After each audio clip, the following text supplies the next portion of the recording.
He's a wealth of knowledge.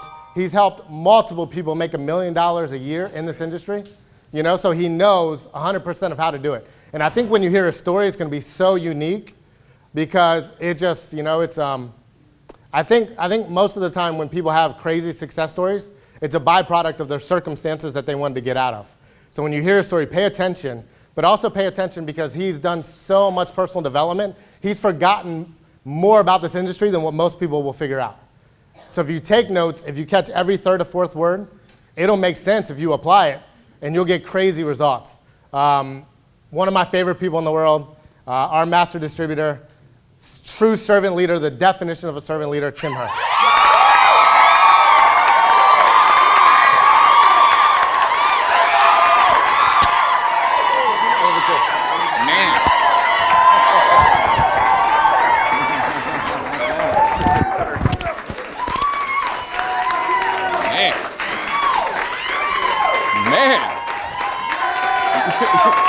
Wow.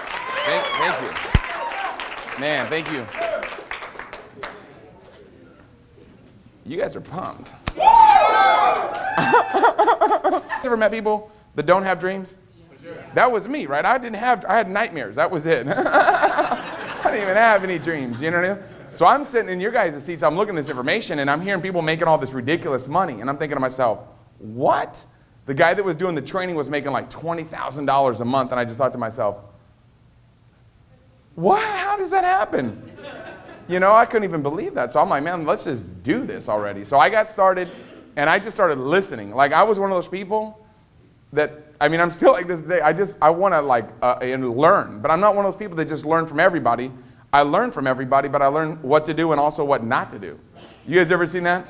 You know what I mean? Like if someone's like, hey, look, you know what, let me give you some great advice, and I'm going to say, well, does this person know about that advice? You guys see that? Now, just because someone's good at one thing doesn't mean that they're good at everything. Would you agree with that?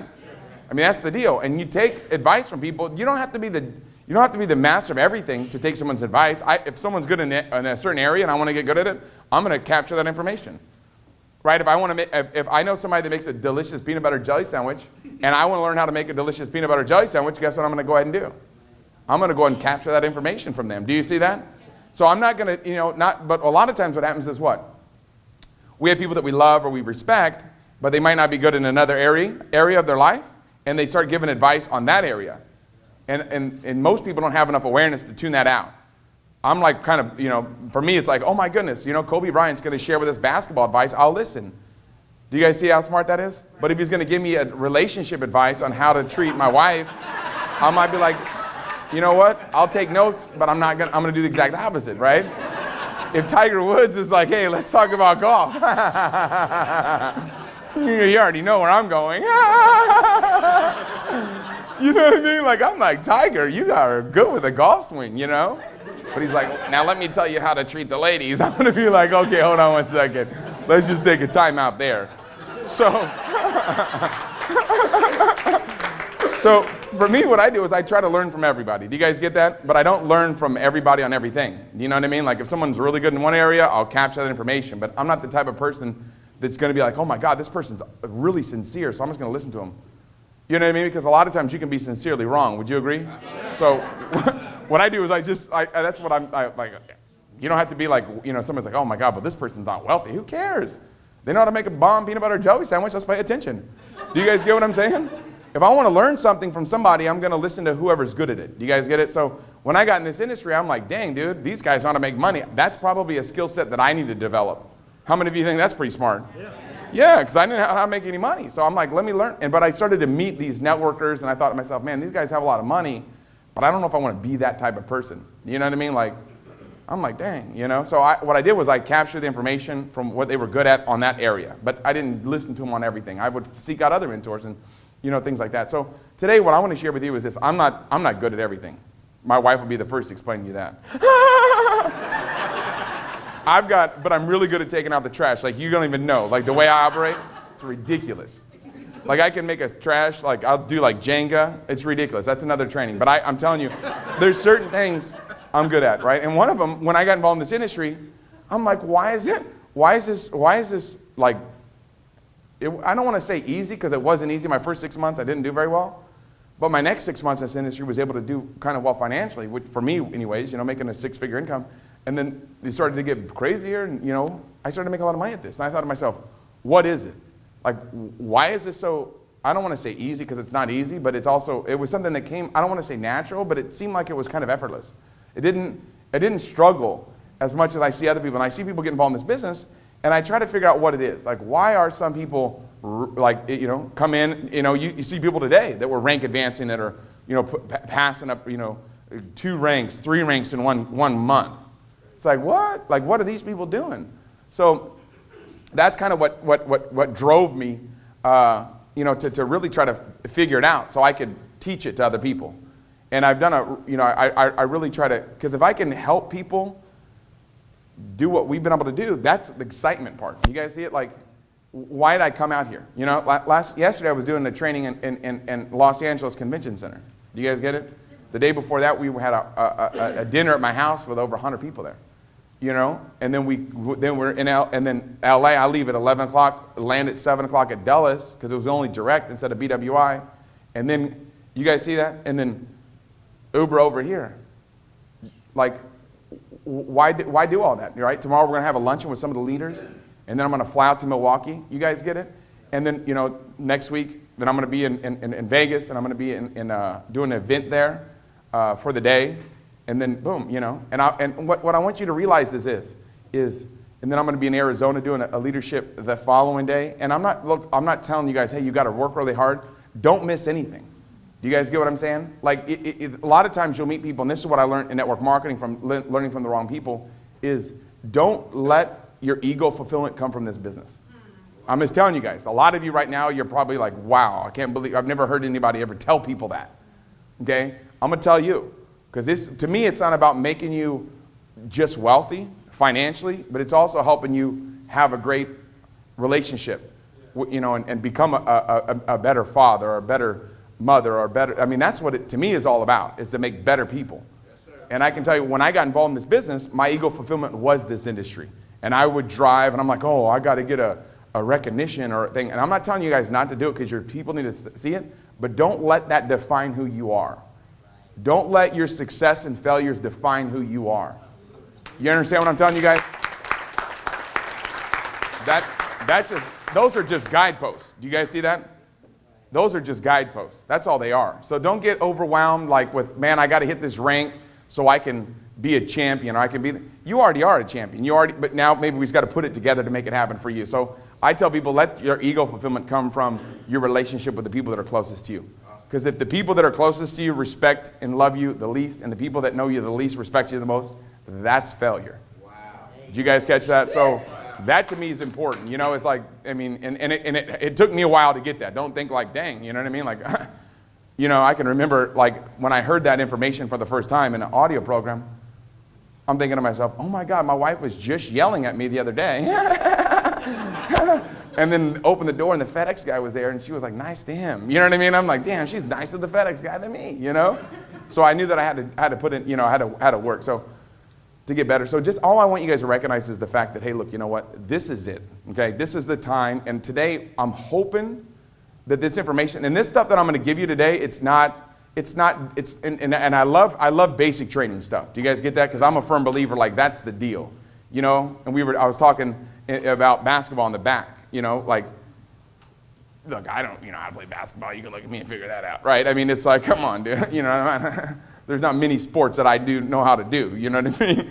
But what I do is that, I look at my son. Why did he become so good at basketball? Because of a few simple principles that I'm going to talk about today. Do you guys get that? And that's called the basics. And you got to get the basics down. And that's what you're going to learn over the next 90 days, over the next 6 months, is the basics. And once you get the basics down, a lot of the next level stuff that's going to take you to the next plateau are going to be aha experiences, aha moments. And you never know when they're going to happen. That's what's exciting. You might have 3 or 4 or 5 aha moments. How sweet would that be? You know what I mean? Like, dang, right? And you have 3 or 4 or 5 aha moments, and now you go to the next level. Okay? Or guess what? Maybe it might come at the movement convention. You might be sitting there. Day 1, no aha moments, but then day 2, somebody says something and boom, the floodgates open up. So you never know. It might be a webinar. It might be a conference call. You never know. So capture the information. It might be an audio program. I learned so much just by turning my car into a mobile classroom. You know, that's all I just like. I like to constantly, you know, get better. So here's what I want to share with you is what? Is today, try to do your best to capture this information. This information is not going to come from me. I'm not going to, trust me, I don't know this stuff. I was just smart enough to pick up a book and I started listening, and I was reading this book going, oh my God, this is why. Now I figured it out. Like, this is the reason why I've been able to do what I've been able to do. I couldn't figure it out forever. I was like, man, I would tell people, you know, you just gotta, I don't know what it is. You know, go out there and work hard. You know, like, oh my God, let's just work hard. It's it, because I worked hard, so I figured it was the reason why I was successful, because I just worked hard. So I'm like, man, you got to work hard, and if you're not working hard, you're never going to make it. And I would get people like just working hard like crazy, and they weren't having success. And I thought, dang, you know, maybe it's not that, you know. And then I thought, you know, maybe it's because I have a really deep-rooted conviction, right? When I'm like, man, I'm going to make this happen. So I tell people, if you're not having success, it's because, man, you don't believe enough. So I'd get people jacked out of their mind. They'd be all crying and stuff like, oh my God, Tim, you don't even know, dude, I believe. You know what I mean? And I'm like, dang, these dudes really do believe. And they wouldn't have any success. Do you guys see that? And I'm like, dang, dude, maybe that's not it. You know, like, what the heck is it? You know, and what I found out is through, you know, personal growth and development, it's leadership. That's what makes the difference. It's leadership. And that's today, a lot of the training that I'm going to be sharing with you is about leadership. So do we have a clicker, or you guys got it covered for me? So here's what we're going to do is this book's called The Talent Code. And it's a book by a gentleman by the name of Daniel Coyle. And what he's done, what Daniel did, is basically for about 10 years, he went out there and he researched people, okay, to try to figure out what it was. Why are a lot of people turning into champions in one area? Meaning, like, why are so many people becoming successful in one market? And that, to me, it's kind of like this. A prime example would be this, Spartak.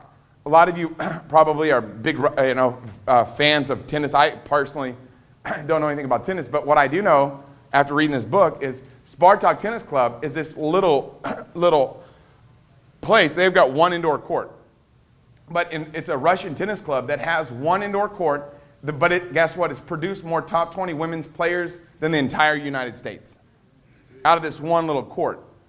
You know, people like you know. And, you know, all these different people. Do you guys get that? If Elena Coyle was here today, she would just be like, come on, man, you don't even know that, you know? But these people right here, Anastasia, you know, Moskina, Elena Damutavi, I know that one, right? What is it, Anna Kournikova? Is that right? I've heard of her. Look at this guy, Yevgensky Kavarnakov, Merit Safin, and Dinara Safina. You know what I mean? Like, I'm not even in the ballpark. Here's what I'll tell you, though. Just say it with confidence, and people will just, you know what I mean? Like, okay, you know, maybe that is my name. So, but look, these people are just really good at tennis, and they all came out of this one little place. So this guy went there and studied what they do. Now somebody goes, well, Tim, I don't want to become a tennis superstar. What does this have to do with me? Well, because guess what? If you can find out what they did and you apply it to what you do, you can have success, because success leaves clues. Do you see that? Now, another person is the Septian Entertainment Group. Okay, Linda Septian. How does Linda Septian open up a humble little storefront music school in Dallas and produce some of the top pop phenoms on the planet? You know, people like, you know, you're talking about Demi Lovato, Beyonce Knowles, Ashley Simpson, Jessica Simpson, you know, Ryan Cabrera, Selena Gomez. So she's responsible. We need to talk to her. No, I'm just playing. Just playing. But it's like she coached all these people. And how does that happen? How does so many people become successful under her influence? What is it she's doing? Do you guys see that? What the heck is she doing? You know? And I mean, this is crazy. The Brontes family, this guy, Patrick Bronte, okay, some of you are like, you already know. I didn't know anything about this stuff because I'm not, you know, I don't know anything about old school writing in Europe. But here's what I found out, is this guy, Patrick Bronte, from a family of farm workers of moderate means in a small village in England, turned out 3 world-class writers. What? How did he do that? Right? The answer is what Daniel Coyle calls talent hotbeds. Talent hotbeds.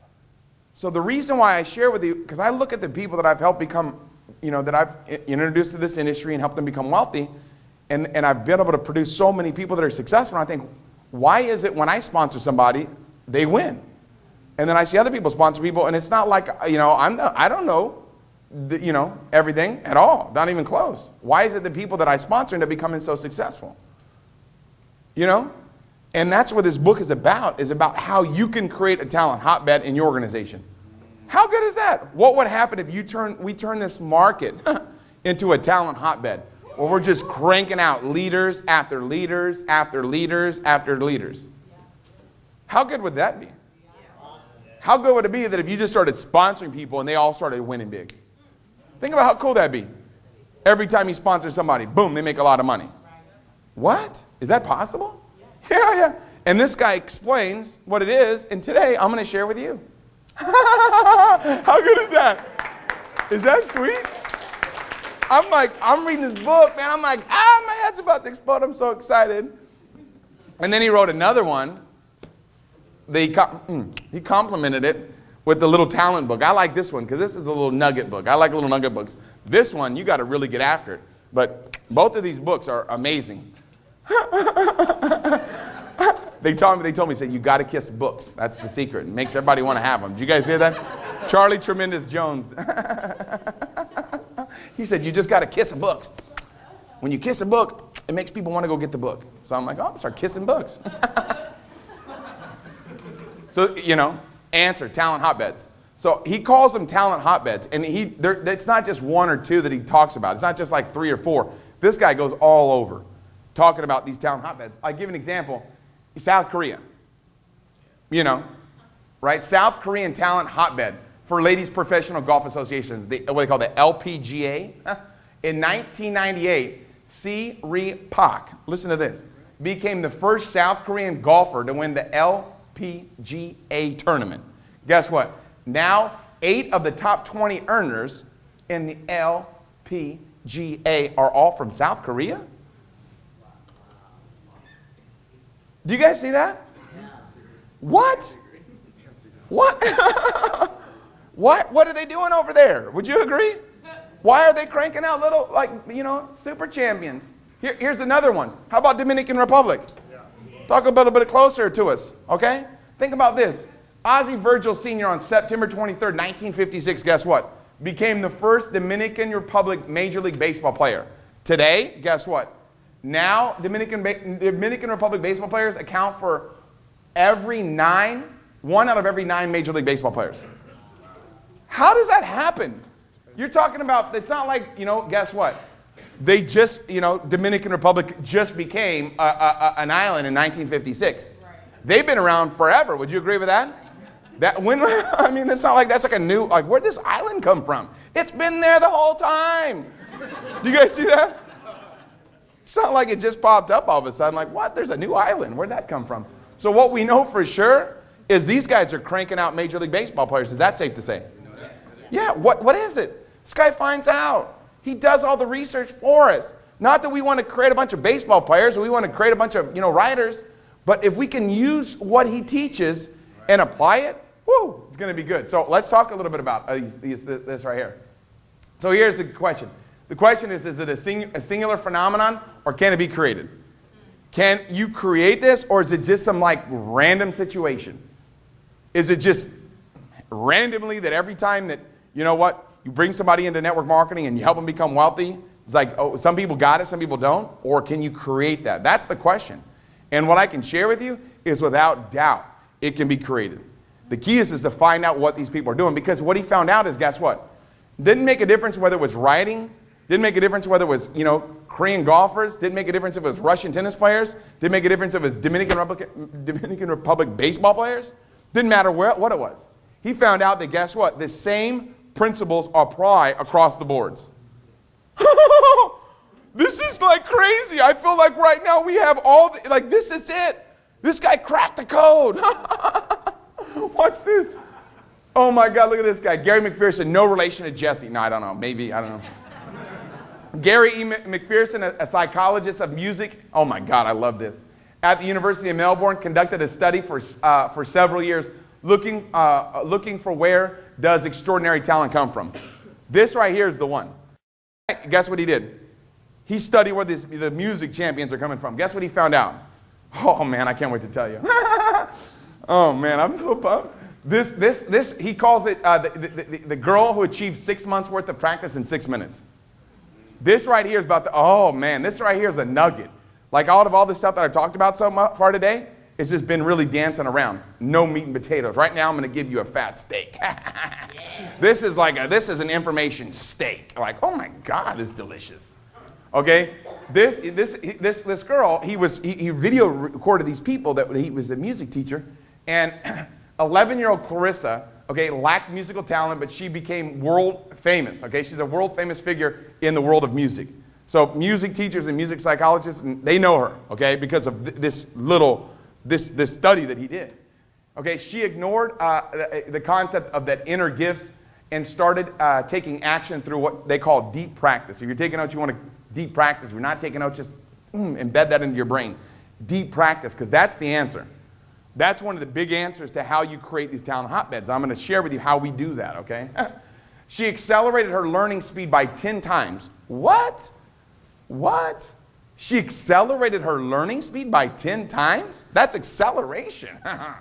Every time she missed a note, they gave her two different pieces. One was the blue Danube, which is real basic to do. Like anybody can do it. It's like, not anybody, I couldn't do it, but like if you're a music person, like no big deal, okay? Well, they gave her something called the Golden Wedding, which is like unbelievably hard. Really hard piece. And she was focusing in on it, right? And she accelerated her learning by 10 times, okay? Because what happened is she put aside the clarinet to look carefully at the note. Then she started over and play the riff from the beginning. So what she would do was she would make a mistake, and then she would kind of course correct herself and get back on and nail that course. And instead of playing something easy, okay? And then she operated at the edge of her ability. That's the key. You have to get people, when you sponsor them into the business, we have to get our people to, guess what? Operate on the edge of their ability. See, right now, some of your businesses are stagnant. I'm going to be honest. Some of you right now, maybe you've been in for 30 days or 60 days or 90 days, and you're really not seeing major growth. And the reason being is because you're operating inside your comfort zone. Yes. See, if you want to grow, you got to get out of your comfort zone. You have to operate on the edge of your ability. Oh my God. This shows that the skills and talent were not created. So she, in 6 minutes, she was smashing it because she was course correcting herself and stretching. And then she went and played the blue Danube, and no growth because it was so basic. So a lot of times people like to do what they've already mastered. Isn't it true? Right. People like to operate, well, I'm good at this, so I'm just going to be good at, that's what I'm going to stay. Well, I'm not saying, hey, get out of your strength zone. Always stay in your strength zone, but in your strength zone, get out of your comfort zone. Do you guys get that? You got to always, guess what? Get out of you have to operate on the edge of your ability. Oh my God. So watch this. It gets even better. Here, this one here is, look at these words right here. I need you to look at these words for a second, okay? And try to memorize as many of these. I'm going to give you 1 minute to memorize as many of these words as you can. No writing it down. I know some of you. So try to see how many you can remember. Memorize.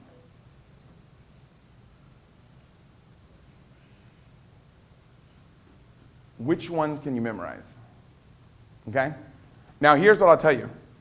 When you look at this, if we were to go around the room and everybody did a test, 300% more words are memorized in the B column than the A column. Why? Because your brain has to stretch. Do you guys get it? You have to stretch your brain. This is ridiculous. How good is this? When it's missing just a letter, it's not like, oh my God, bread and, wonder what that would be. Obviously butter. But the fact that you're like, what is it? Oh, and you just have to ask yourself just a little bit. You understand? That's what it is all about.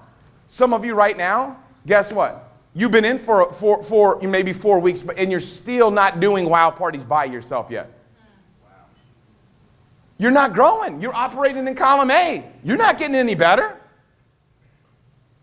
Well, I'm scared to call people because they're on my chicken list. Stop operating in column A.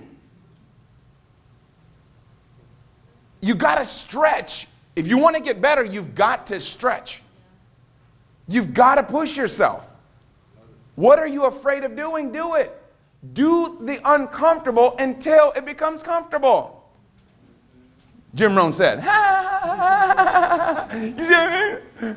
I don't come up with this stuff. I'm like blown away. I'm hearing this stuff. I heard this a week ago, guys. You're hearing it now, and you're like, my mind's blown. My mind was blown too. I know where you're at. I'm reading this book going, oh my gosh. Oh my gosh. We have to explain people that that's the, what is it? And I'm looking, I'm going, oh my God, that's what I do. I pass the baton. Do you guys get that? Yeah. I just always pass the baton. Think about it. That's what you got to do. You get someone enrolled in the business, we've got to teach them. You're not getting somebody enrolled and well, let's see how they do. No, this person's getting in. We're going to develop them into a champion. We're going to develop that person into, guess what? Someone that's having massive success. How do we do that? We have to teach them how to step up. And someone says, well, my people are different, Tim. They just don't want to step up. No, that's not true. Everybody wants to step up. You just got to guess what? I make them step up. I tell people, first week, I'll do 100%, you watch. Second week, I'll do 80, you'll do 20. Third week, I'll do 20, you do 80. Fourth week, I'm watching. Why? Because I'm not trying to enroll somebody. I'm not trying to sign someone up that shows up and they're like, hey, I got a follower. I'm not looking for followers. I'm looking for leaders. Do you guys get that? I told the group last night in LA, if I had an opportunity to have 1,000 customers or 1,000 agents, what do you think I'd take? Customers. Why? Because the agents, hey, I know none of you have ever been in a relationship that didn't work out, okay? But let me tell you something right now. If you were ever in a relationship that didn't work out, you're probably not going to keep pictures up on the wall to remind you. Would you agree? You guys see what I'm saying? So people, if an agent gets started and they don't become successful, they're usually not going to be just remain on auto reorder all the time. So what does that tell you? I'd rather have an auto reorder customer than an agent. Somebody goes, well, then what are we doing? Well, guess what? I'd rather have 1,000 leaders than 1,000 customers. Do you guys see that? Because 1,000 leaders will bring me 100,000 customers. So the question is what? What are you doing? Are you trying to find agents? Are you fired up because you look at your binary tree and you're like, oh, I got another person there? What? If that person's not successful, it's a, you know. So when you get someone started, we're not getting people enrolled. We're not, oh my God, I just signed up a new agent. Who cares? What I'm telling you is that's not what we're doing. You understand what I'm saying? You're not going to be like, yes, man, I had 5 kids last month. I'm just making kids all over the place. Do you guys get that? Do you understand what I'm saying? You understand? You want to, guess what? You want to raise and develop them. Would you agree with that? You guys see? So what I'm telling you is that we've got to raise and develop our people. God, I'm getting fired up. So guess what? Remember this. You've got to get out of your comfort zone. So glad that this guy figured this out. So watch this. He calls it the Clint squint. You guys know Clint Eastwood, right? Here's what he says. He says, understanding deep practice. Operate at the edge of your ability. Make mistakes. Slow down. Correct errors. Try again. You learn the most by practicing. You learn the most not by practicing effortlessly. This is key. Not by practicing effortlessly, but by stretching yourself at just the right point between what you know and where you're trying to get to. So you have to stretch yourself. How good is this? It says generate impulse. Generate impulses yourself rather than just being fed information. Studying and being tested multiple times rather than just studying. That's the deal. You can't just be like, man, you know what? I'm going to come to a training and feel good. I'm going to jump on a webinar and get excited. I'm going to put this audio program in and just get excited. What? You got to step up. You got to operate on the edge of your ability. Think about it. What does your ability look like? What does your edge look like? What would happen if you said, look, you know what? I'm going to operate on the edge of my ability. I'm going to operate on the edge of my ability. Would that be a smart thing to say?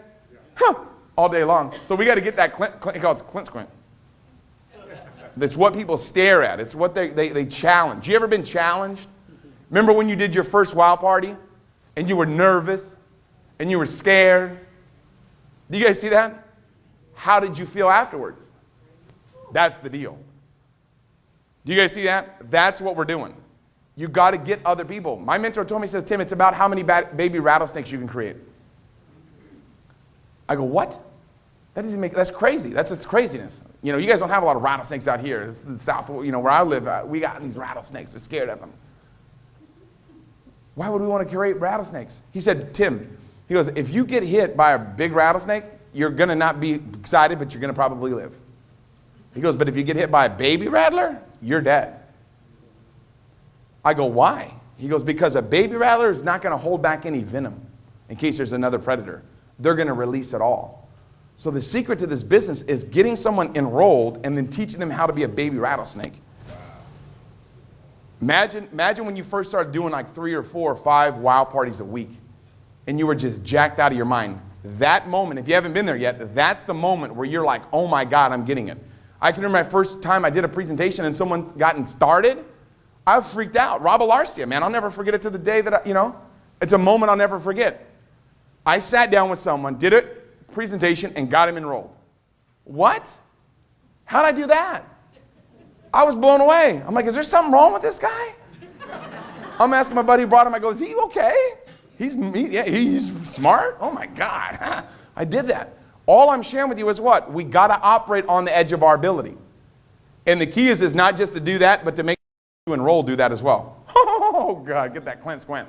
I like this one. Simon Clifford. This guy's a genius. This guy is an English soccer coach. He went to Brazil to study Brazilian soccer. And took what he learned and founded the Brazilian soccer schools. This guy owns this chain. They're called the Brazilian soccer schools. Look what he did. Check out these people. These guys are beasts. Pele, we already know how good he is. Zico, Romario, Ronaldo, Neymar. I don't know if I said those right. Relax. Because I know someone there's like, you said that wrong. Well, I can't wait for you to be doing this training. You're going to do way better than me. But he studied these people to figure it out, to figure out what they do. And guess what he found out? It's all about deep practice. Here's what happened, you guys. In the 1930s and 40s, Brazil came up with something called futsal. Okay, it was developed in Brazil. In Brazil, futsal is played by more people than football, okay, or soccer, but does not attract as many spectators as the outdoor sport. What he says is it's deep practice because it's less space. So guess what he says? He says, guess what? When there's no space, there's no time. You just got to take action. Do you guys get it? The magic to Brazil is not the fact that, man, the weather's nice. Do you guys get that? Because the weather was always nice, even before they took over. Do you guys get that? In the they were playing soccer and they weren't any good until they stepped up and became great. But it was this right here that made it happen. It's futsal. What does it mean to you? What it means to you is, guess what? We have to operate on the edge of our ability. Watch this. This is it. Oh my God, I can't believe I'm telling you this right now. I feel like this isn't fair. I feel like you guys are going to just run away with you're getting all the cheat codes right now out of the video game of life. How about that? Like you're out here like, oh my God, I can do anything now. Yes. This is the answer right here. It's called a myelin sheath. Do you guys know what this is? Some of you probably do because you're smart. I had no idea what the heck this wasn't But deep practice is the deliberate and focused effort to improve a targeted effort that allows biological process called myelination to accelerate the growth of a skill. What? Don't worry, I'm going to explain it to you. Struggle is not optional. Oh my God. Struggle is not optional. It's neurologically required. Oh my God. Let me say that again. Struggle is not optional. It's neurologically required. Oh my God.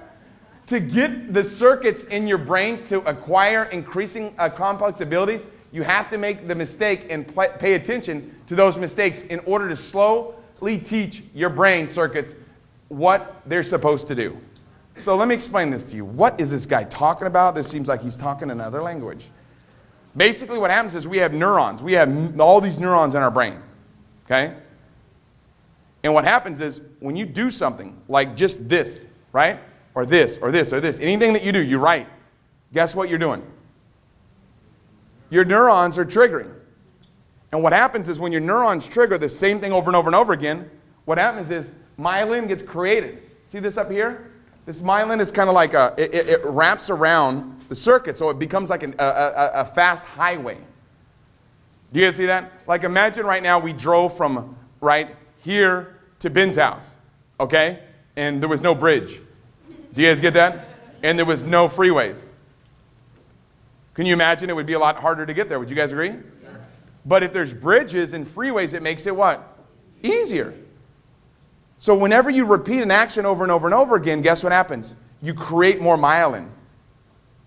So how it works is like this. The prime example for me to watch is my son in sports, because he plays sports that I was never good at. You know, and he's just a little kid. He's not like a grown person, but he's just a little dude. He's a first grader. But he goes to baseball for 2 hours a week and works with a batting coach. And these balls are coming at him like 60 miles an hour, and he can smack them and hit every one of them. I can't do that, and the dude's 8. Do you guys get that? He can beat me in a game of horse all day long. And I can tell you, Ben saw him last year. He couldn't even catch passes. We were watching football at my house, and Ben was throwing him passes and they're bouncing off his head. Do you guys see that? But he was operating on, right? He operated on his skill. He's always trying to push himself. Do you guys get it? That's all anybody can learn anything, but you have to operate, guess what? You have to operate, you have to push yourself as much as you can. You have to operate out there, and what happens is you start to create myelin in your brain. Think about it, man. You really think like when I first got started in this industry, I could do a presentation and get people jacked out of their mind? I was terrible. But after 18 years of doing something over and over and over again, you get, guess what? Good at it. Well, somebody goes, well, I don't want to wait 18 years. You don't have to. You just have to operate out here. If you operate out here, you're going to accelerate your growth. You're going to learning by 10 times. When you create myelin, he goes on to talk about it can go up to 300 times faster. When your neuron triggers, it can go up to 300 times faster. He did a video. Oh, God, I don't even want to talk about it. It's too good. I'll tell you guys anyway. I'll just do the abbreviated version. But he does a video in his training, this guy, Darren Coyle, and he shows, because I was studying all these talented people, and I wanted to get talented at something. So he shows a video, he goes, and it just came to me. I was watching Tiger Woods bounce a ball off of a club. You guys ever seen a Nike commercial? Yeah. Where it's like, dung, dung, dung, dung, dung, dung, dung, dung, dung, and he's doing it between his legs, and he's doing all this crazy stuff. And you think there's no way that's possible?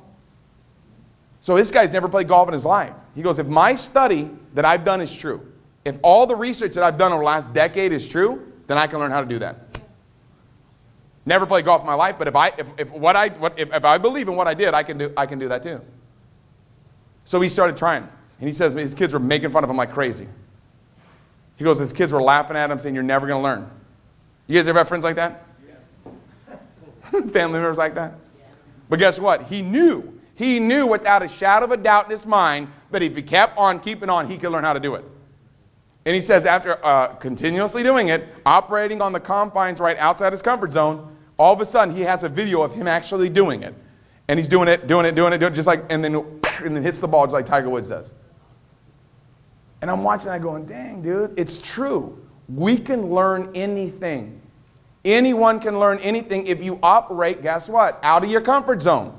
But most of you buy into this, oh, well, I'm shy, or I'm this, or I'm scared, or I'm that. Is that really what you're going to believe? How about stop thinking that way? How about start thinking that you can do anything? Huh. Heck yeah, we just got to, guess what? Create some myelin. It's already there. It's ready to be created. Do you guys see how beautiful this is? Oh, my God. This guy right here, they call him Mr. Myelin. Myelin is the key to talking, reading, learning skills. Basically, he says myelin is the key to basically being human. Okay, this is George Barzakis. This guy's a professor of neurology at UCLA. This guy's life work, they call him Mr. Myelin because he figured it out. Oh, God, I got some I'm going to show you in a second. This guy right here is another big fan of myelin. Skill is myelin insulated that wraps neural circuits, okay, that grow according to certain signals. So the signals that you do, you guys ever do something for the first time and you're not that good at it? Yeah. And then you get good at it? Yeah. Do you guys see what I'm saying? How did you do that? I remember, my wife is, you guys know, half Japanese. So whenever we started dating, she's like, we'd go to places, she'd like, learn how to use a chopstick. And I'm like, huh? You know what I mean? Like, I can't do this. I'm going to starve to death eating chopsticks. I'm like, you just want me to lose weight. But you know what I mean? Like, you learn how to do stuff. Do you guys get that? Okay? I can take out the trash like a champion. You already know. This guy's Douglas Fields says this. Skills myelin insulated that wraps neural circuits and grows according to certain signals. Dr. Douglas Fields, Director of Laboratory of Development of Neurobiology at the National Institute of Health in Bethesda, Maryland. That's you guys. I kept it in there because I was coming here. You guys, I'm not even joking. Everybody else I just cut. I was like, dude, let's throw Bethesda in there. That's us. So this is it. I'm not going to keep talking about myelin all day long. I just want you to get it. Because this is the deep practice cell. When we operate, guess what, out of our comfort zone, we create more myelin. And he says, understanding myelination. Every human movement, thought, or feeling is precisely timed electrical signal traveling through a chain of neurons, a circuit of nerve fibers. This is not even up for discussion. They've already got this figured out. Myelin is the insulation that wraps these fibers and increases strength, signal strength, speed, and accuracy. The more we fire a particular circuit, the more myelin optimizes that circuit, okay? And stronger and faster and more fluent our movements and thoughts become. Wow. Do you guys get it? Yeah. You ever feel like there's just a certain activity you just get really... The reason why you want to get good at network marketing is because it pays really well. Do you guys get that? Like, for real. Like, why would you not want to get good at this? Because, think about it. We got people that have made over $1 million. I think 2 million? I know for sure we got somebody that made 1.9 million last year. Do you guys get that? And it's like, that's more than some people get in professional sports. Would you guys agree with that? That's a lot of money. Now, we're not talking Tom Brady money. We're not talking Russell Wilson money, but I'm saying that's a lot of money still, just in Seacret. Imagine if you could make 500,000. That's ridiculous. That's available, but all we got to do is create more myelin. Oh, this is my favorite. This is the coolest thing. This guy, William Greeno, okay, professor of psychology at the University of Illinois. This guy studied rats, okay? This guy studied rats. Big fan of rats. And what he did is he took 3 groups of rats. This is so crazy. He took 3 groups of rats. One group, they were completely isolated by themselves, okay? The second group were in a shoebox all together. And the third group was together with toys, okay? And it had this really rich environment. Toys and like little Tonka trucks, and might have had a couple scooters in there. Do you guys see that? Boom, doing it.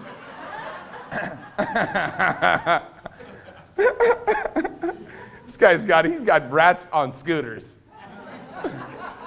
That's what I'm talking about. This guy discovered that the number 3 group produced 25% more myelin. Whenever he looked at found out that the third group together, right, with all these different toys, they figured out how to use the lever on the dump truck. They could use these little rats. They figured out how to open, to mess around with the dump trucks and doing all this crazy stuff. They had 25% more myelin in their brain. Look at this. This guy, Frederick Myelin, he scanned the brains of concert pianists and found that a direct proportional relationship between hours of deep practice, not just doing the basic stuff that you're comfortable doing. That's the problem with somebody like, well, I worked a lot. What did you work at? Stuff that you're already good at? Then you didn't do nothing. We're trying to get better. This guy figured it out, producing more myelin. Look at this person, same thing. Torkel Klingberg linked reading skills and myelin. Do you guys see how smart this is? Oh, geez, it's too smart. Here we go. Push the wrong button. Dr. Jesus Pujol did the same study on vocabulary. It's across the boards in anything. Anyone that's good at anything, it's because they stepped out of their comfort zone. They operated outside of their comfort zone. anyone in this room can become great at anything. End of story.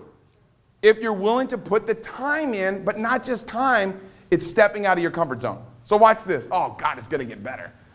I'm going to talk a little bit more about this. Every expert in every field is the result of about 10,000 hours of committed practice.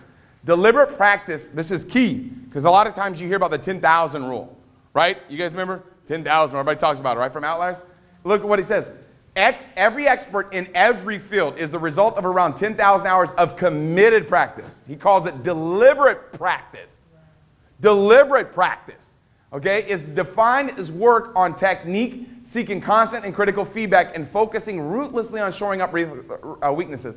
This is K. Anders Ericsson, the professor of psychology at FSU, Florida State University.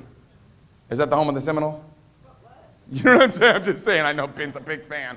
Do you guys? And then he had a book called Expertise and Expert Performance. Another person, these guys are all buddies, okay? And some of you say, well, what about like champions like, Bobby Fischer? Would you guys agree with that? What about him, right? The guy's like an all-star. Here's what they found out. Herbert Simon, Nobel Prize winner, and William G. Gates, the professor of psychology at Carnegie Mellon University. Simon and Chase discovered even astonishing prodigy Bobby Fischer put in 9 years before achieving grandmaster status. Do you guys get it? It's not like he came out of the womb and was like, oh, give me a chessboard. Do you guys get that? What about this guy, Mozart? You guys remember Mozart? What about Mozart? Well, guess what? Michael J.A. Howe, British cognitive psychologist and author of the Genius Explained, the book Genius Explained, he says Mozart by his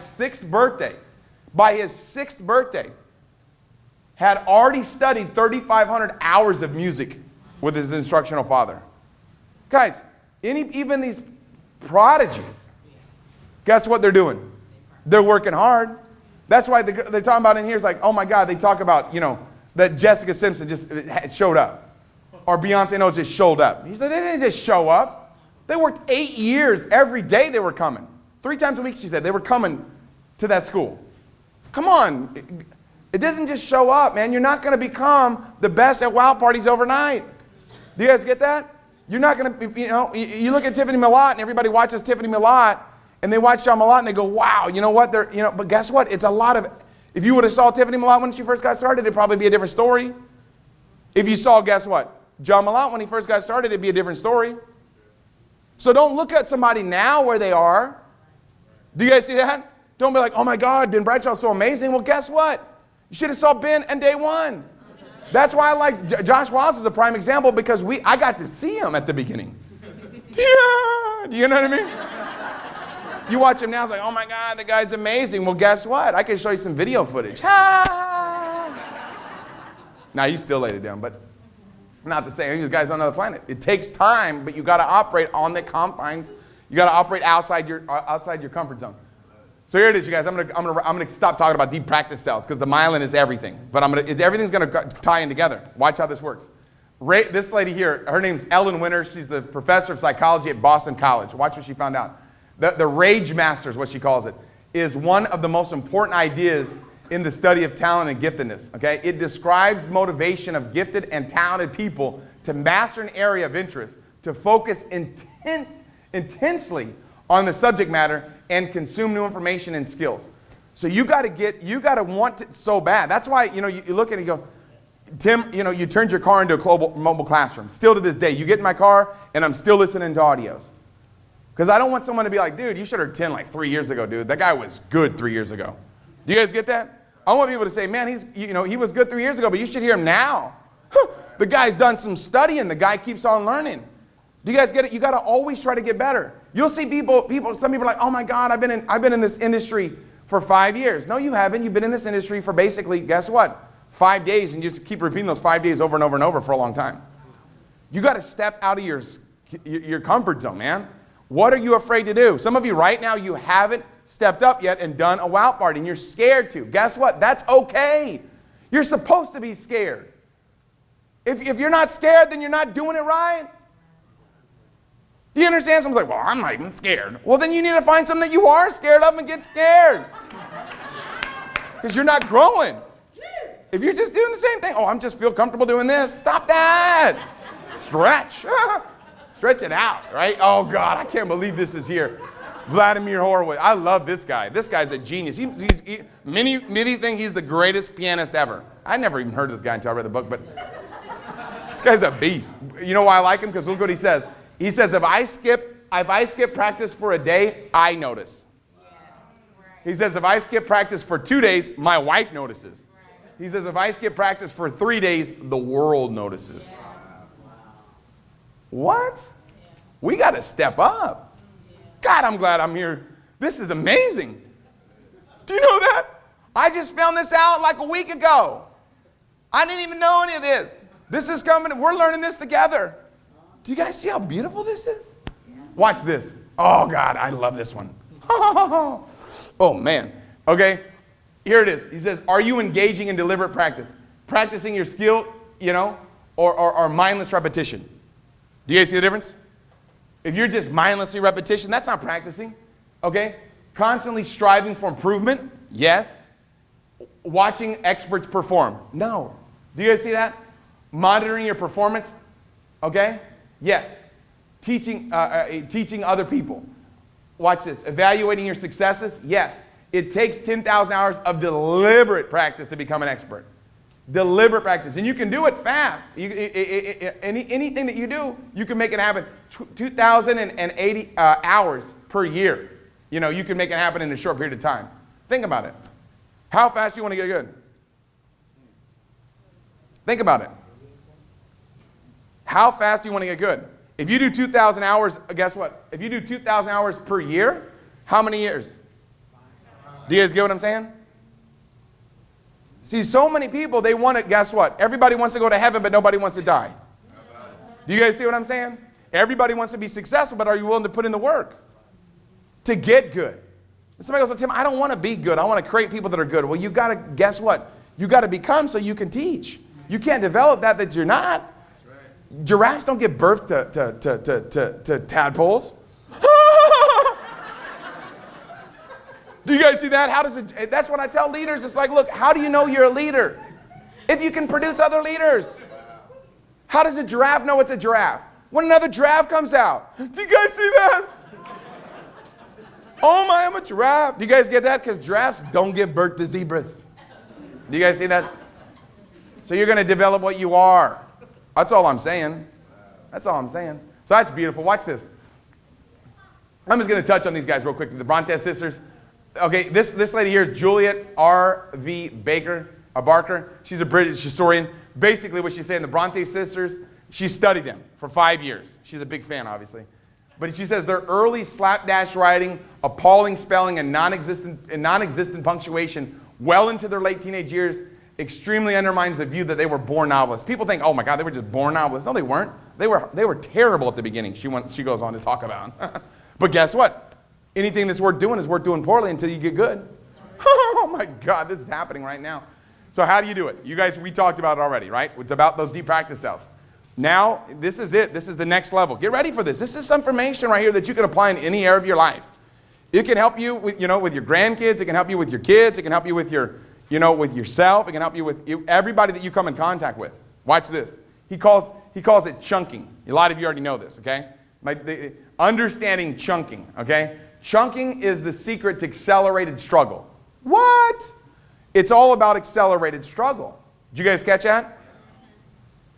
It's all about accelerated struggle, okay? It says in talent hotbeds, the chunking takes place in 3 dimensions, okay? First, the participant looks at the task as a whole, as one big chunk, the mega circuit. Now, I'm going to explain this. Watch this. Big picture. You got to go where you want to be mentally. You got to be able to visualize who you want to be. That's the first step. If some of you right now, here's the deal. Some of you are like, well, I'm going to give this a shot. I'm going to really try this. Just give it a good effort. What? I'll show you later how that doesn't make any sense. You got to be able to visualize who you want to be. That's why to the Jim Rohns, I thought, man, you know what? I want to be like that. I would listen to the Anthony Robbins and say, man, you know what? I want to be like that. So you got to get a big picture. What's the big picture of who you want to be? Skill set wise, ability wise to create other leaders. What do you want to be? Visualize it. That's the mega circuit. Then it says, second, they divided into smaller possible chunks. Do you guys see that? Well, look, I want to become a 7-figure ring earner. I want to become a, 10, whatever your big picture is. Now shrink it down into something achievable. You guys that we got to work on right now. It says third, they play with time. They slow down the action and they speed it up. They learn inner architecture. So what these guys will do is they'll slow it down. So if they're trying to create a movement, they'll slow it down. Okay, meaning what? If they're trying to learn like tennis, they don't even hit balls for the first 3 years at Spartak. They just go through the motions. Do you guys get that? For 3 years. Can you imagine in America if we brought our kids to something to become tennis champions and they're not even hitting balls? We would lose our minds. What are they doing? They're just acting? What is this? I'm not telling you guys that we're just going to act like we're doing wild parties. Do you guys get what I'm saying? Set them up and do, you know what I mean? But what I'm saying is, guess what? Do more of them. Do you guys get that? Do more of them. And just because someone says no, don't get discouraged. Somebody's like, well, I did this to the wild party. There's 3 people there. It's got 1 customer and 2 people even yes. It's like, what? 2 people didn't say yes. Who cares? You got better because you did it. You understand? That's the deal. If you're learning from your mistakes, it's like the book Failing Forward by John C. Maxwell. If you fail, just fail forward so you're closer to your goal. Failure is part of success. Golly, this is good. Watch this. Junkin. Oh, man, this guy, Ariane de Gurut. This guy's a chess master and psychologist, okay? This guy's a genius.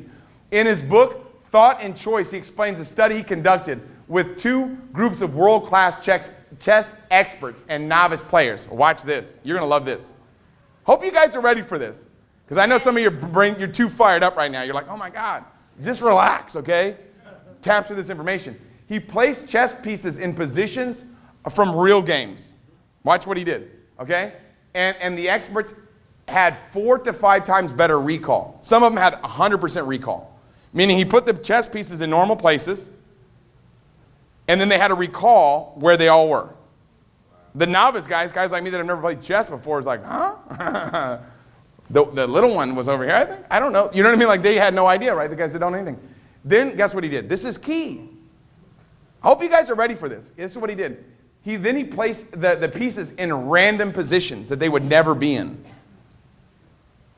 Random positions. And guess what happened? The experts' advantage vanished. They had no advantage anymore. So what he found out is when the chess pieces are in a real game type situation, they remember it. They can recall it because they can see that. Do you guys see that? That's the key. Now let me give an example. Watch this. You'll like this. Okay, read that first sentence. Anybody? I'll just go and read it because I'm up here. We climbed Mount Everest on a Tuesday morning. Now, do you guys see the second one? What the heck is that saying? It says the same thing. It's just in different chunks. That's chunking.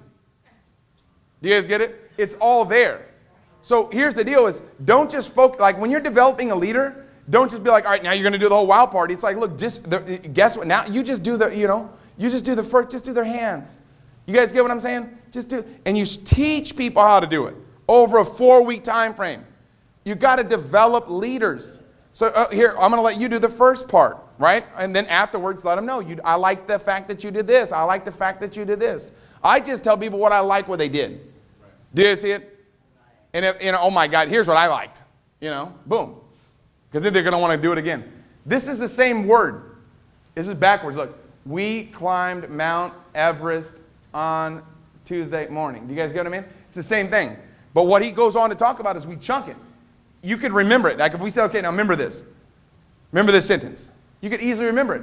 You go, we climbed. That's one chunk. Mount Everest, another chunk. On Tuesday mornings, another chunk. So you chunk it into 3. So I'm not here to tell you guys about, we're going to get all chunky, but that's what you guys got to get. Because I already did that. So here it is. Here, get ready for this. A little bit more on chunking. We are, who are some of the world-class musicians, okay? Who are some of the world-class musicians who have been created at the Meadow Mount School of Music, and how does Ivan Galamian use chunking. This guy's a beast. He's cranking out champions. Watch this. Watch what he did. Look at these guys. Yo-Yo Ma, Itzhak Perlman, Joshua Bell, Pinchas Zuckerman. These guys are like some of the greatest musicians right now. They all came out of this Meadowwood School in New York. What does he do? Guess what he does? This is what he does. At Meadowwood, in 7 weeks, most students will learn a year's worth of material and increase on about 500% of their learning speed. Teachers take the idea of chunking to the extreme. Students scissor each measure, okay, of their sheets into, guess what, horizontal stripes, which are stuffed into envelopes and pulled out in random orders. They go out and break those strips into smaller fragments by altering rhythms. And he makes it so slow, he says, if I can understand what you're saying, then you're saying it too fast. All I'm sharing with you guys is what? We have to break this thing down. The first chunk is learning how to do a wow party. Getting to the point where you're maybe doing 5 a week or 3 a week or whatever you want, wherever, you understand? Because we want to create it. Tons of people that can do them. So we got to take it in chunks. The first step is learn how to do it. Learn how to do a sit down or learn how to do a wow party, whatever it is. And then develop it. But how do we develop it? We first got to do it. You guys see how smart that is? So here it is.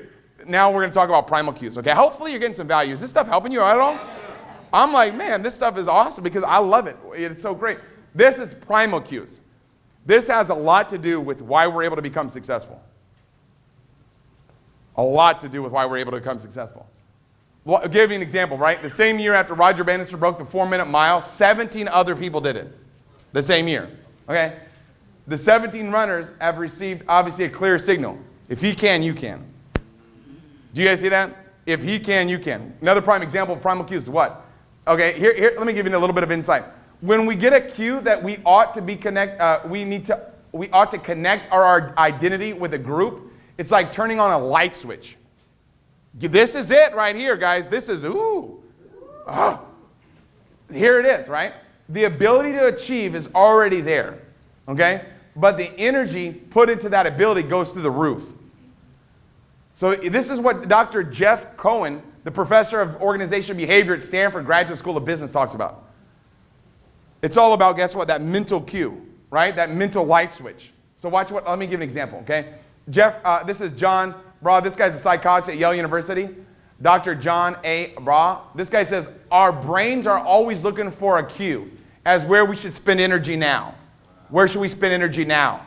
Watch, okay? Now, right? We're swimming in the ocean of cues, okay? Constantly responding to them. But like a fish in water, we don't see it. So what happens is we're all kind of like going through life, right? And all of a sudden we see a cue over here. Boom, this is what we should go do. See, we got to get good at helping people see those cues whenever we first explain the business to them.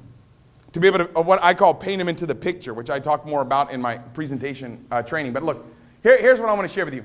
This guy, John, brought the same thing. This is so good. Our unconscious mind is like a stingy banker of energy reserves, okay? Keeping its wealth locked in a vault. Check out how our brains work.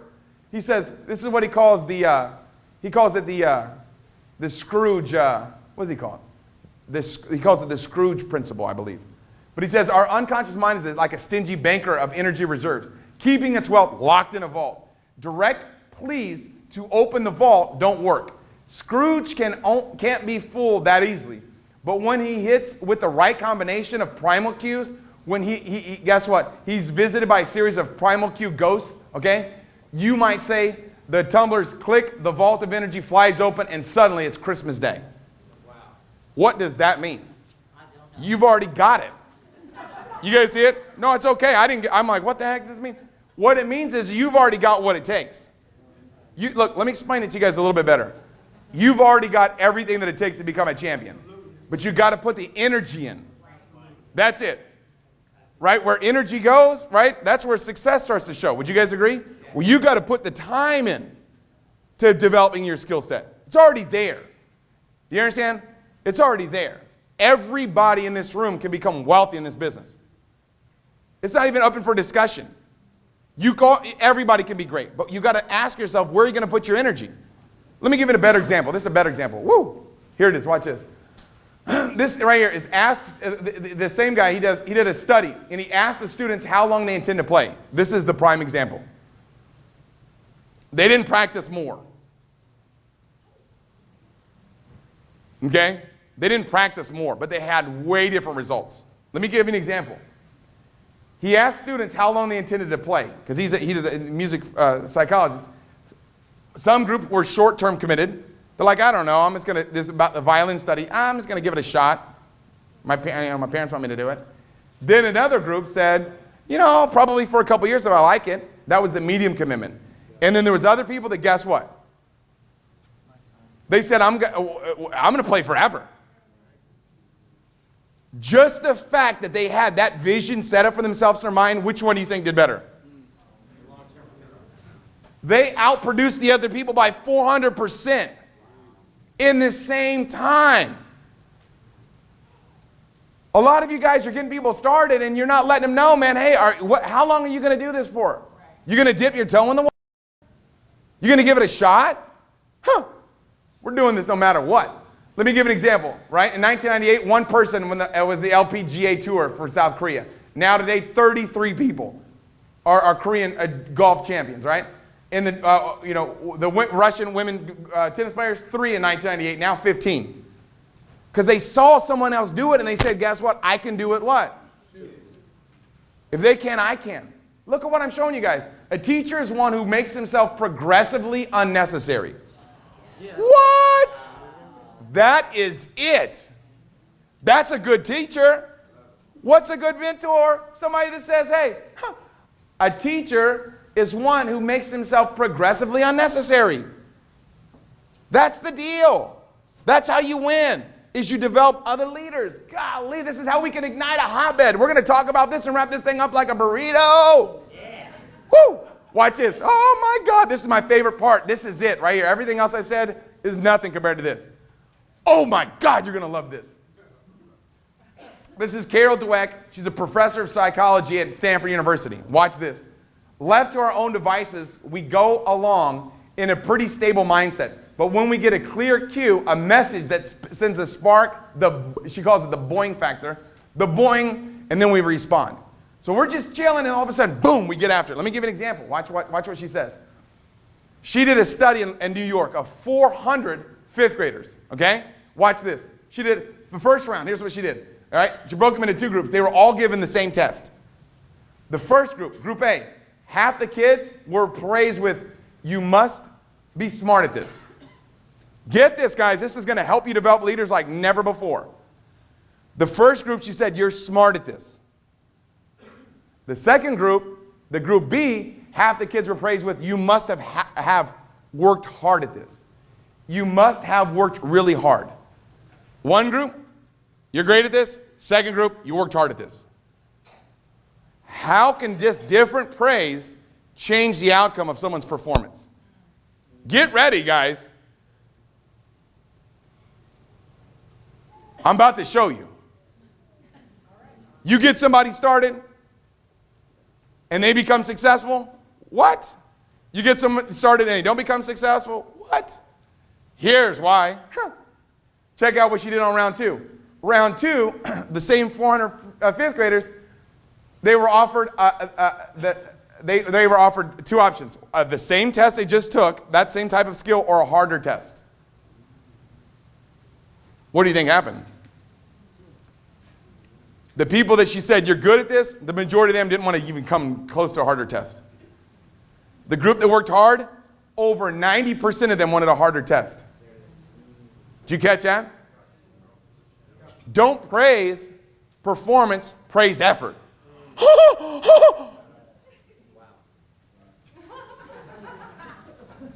Watch what she does. Look at this. This is her book, Mindset, The New Psychology of Success. When we praise people for their intelligence, we tell them that that's the name of the game. Look smart. Don't risk making mistakes. Praise effort works because it reflects the biological reality. Skill circuits, myelin, are not easily built.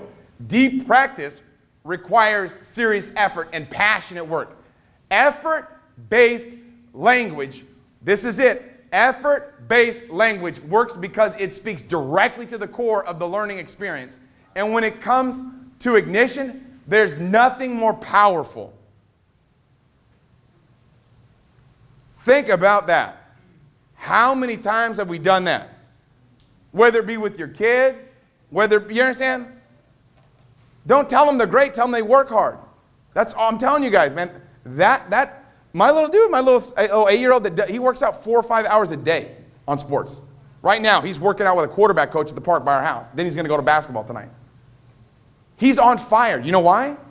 Because all I praise him for is how hard he works. When other parents see him, they go, man, the kid's crazy. How's he so good? Saturday, he outscored the entire other team in the all-star game. Not just a normal game. These are the best kids in the league. He single-handedly outscored the entire team. And the parents are like, why is he so good? I go, because he works hard. And I tell it in front of him. I go, you should have seen him when he started. He was terrible. He was dog man. I go, how bad were you? Yeah, it was bad. I'm going to tell him how bad you were. This guy was terrible. But you know what he does? And the parents go, what? I go, he works hard. So guess what his cue is? I got to work hard. I got to work hard. Do you guys see it? As opposed to, dude, you're such a beast. You're so good at this. No, I don't want him to stop. Oh, I don't want to get any better. It's just, in order to get people to become the best they can be, guess what? In tapping into that potential, don't tell them that they're champions. Don't tell them they're great. Stop giving them, guess what? Praise for who they are or their performance. Give them praise for their effort. You must have worked hard to be this good. Then guess what happens? Game over. Everybody's going to win. Do you guys get that? We're setting people up for failure when we do the wrong thing. We do the right thing, we win big. So let me wrap this thing up. This talks about basically doing the right thing, all right? I mean, same exact stuff I've been talking about. Let me tell you guys about this. Genius is not scattered uniformly through time and space. Okay, to the contrary, they tend to appear in clusters. This is David Banks. Get ready for this. This is the professor of statistical science at Duke University, paper entitled The Problem with Excess Genius. Excess genius. I like to call that this market right here. Watch what happens. Watch what happens. Watch what happens. Florence, Italy. Woo, get ready. In the Renaissance era, had a population of 70,000 people. How did they produce world-class artists? It's called the Guild, the Apprentice system. Get ready to find something out that will shock you. Watch this. Huh. Look at this. You guys know Da Vinci, right? Yeah. Da Vinci was mentored by Verrocchio. Do you guys get that? It was mentored by Donatello, who was mentored by Garibaldi. What does that mean? When they were kids in Florence, there was only 70,000 people there. How were they able to create such champions? These kids lived with these other champions. Do you guys get it? So they were, when Da Vinci was 6 years old, he was living with Verrocchio. When Verrocchio was 6 years old, he lived with Donatello. So he's watching these people work. Imagine watching them. That was the apprentice system. You're an apprentice, then you become, then you become a craftsman, then you become a master. When you're a master, then you mentor a brand new person. This is network marketing, guys. This is what we do. Huh. Watch this. Same thing. You guys know Michelangelo? Michelangelo was mentored by Gerald Dario, okay? Who was mentored by Bovanetti. All I'm telling you guys, that entire era where all these champions were being born, guess where these champions came from? Other champions. We got to, guess what, not just be champions. We got to go out there and develop champions, mentor. Who are you mentoring right now?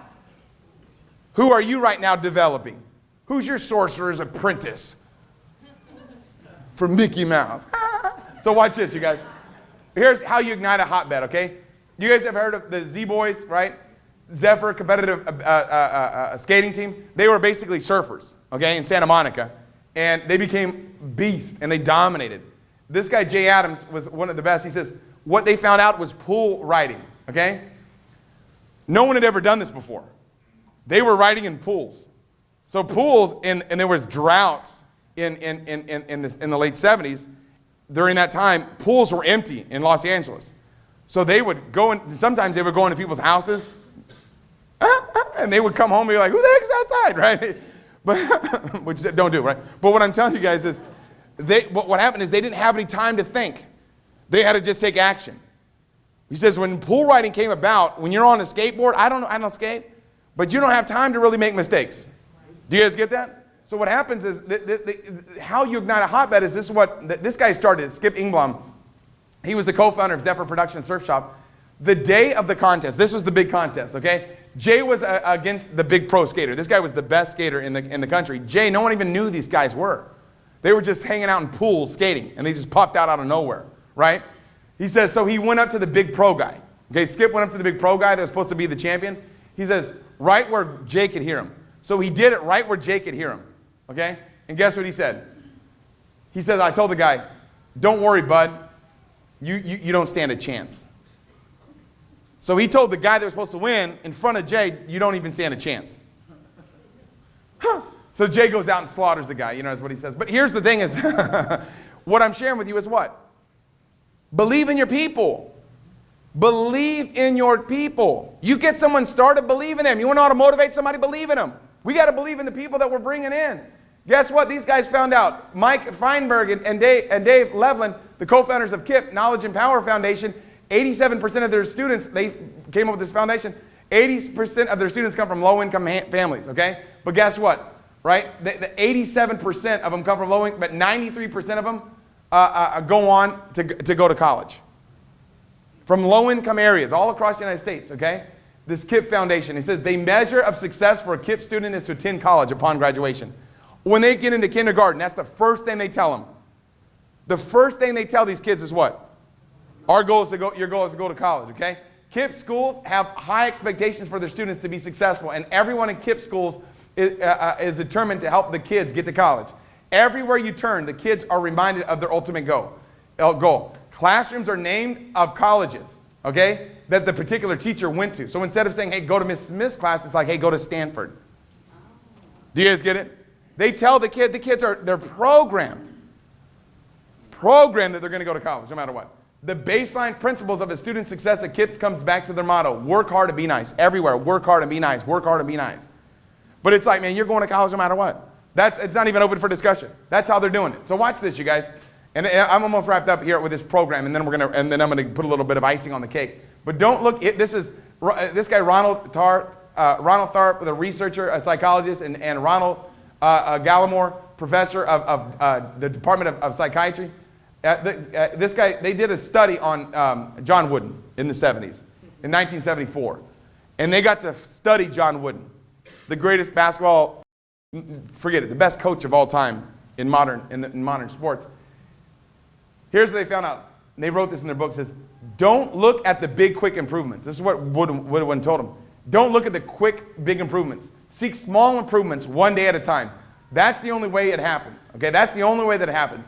And when it happens, it lasts. The importance of repetition until it becomes automatic cannot be overstated. All his magic was guess what? Getting people to guess what? Make it happen. He didn't get people really jacked up. They were already jacked up. It was just keep on going, improvement. All we have to do, you guys, is guess what? Get better. But guess what? None of you guys are going to become masters at doing wild parties if you're not doing them. You're not going to be masters at doing a sit down if you're not doing them. You can't improve on a skill if you're not doing it. You understand? So all you got to do is if you want to get better at something, go after it. Go after it as if your life depended on it. Why? Because it does. This isn't a dress rehearsal. This isn't a dress rehearsal. This isn't a scrimmage. You didn't survive 1 out of 40 million sperm to just kind of go through life and see what happens. You understand? You got greatness within you. You got to know that. You got to believe that with all your heart. You got to say, man, I'm going to make it happen.